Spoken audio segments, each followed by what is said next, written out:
Hello, I am Eli, and today I'm going to be showing you how to put a VHS tape in a VCR. Yes.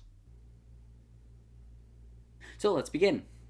So the first thing you want to do is make sure you have a VCR.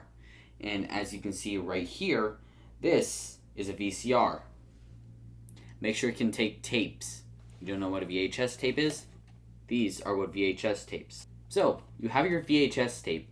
Make sure that when you're inserting the VHS tape through here, I want to make sure that the top is facing towards the VCR, and also the label down here is facing, when you're facing towards you when you insert it.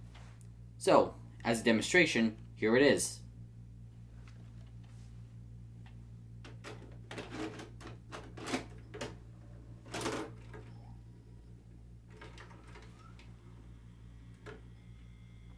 And there you go, congrats!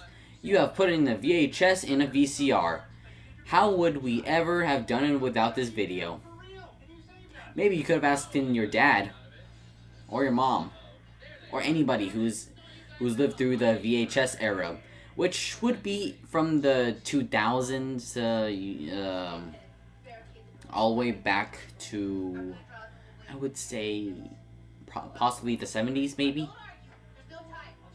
But yeah,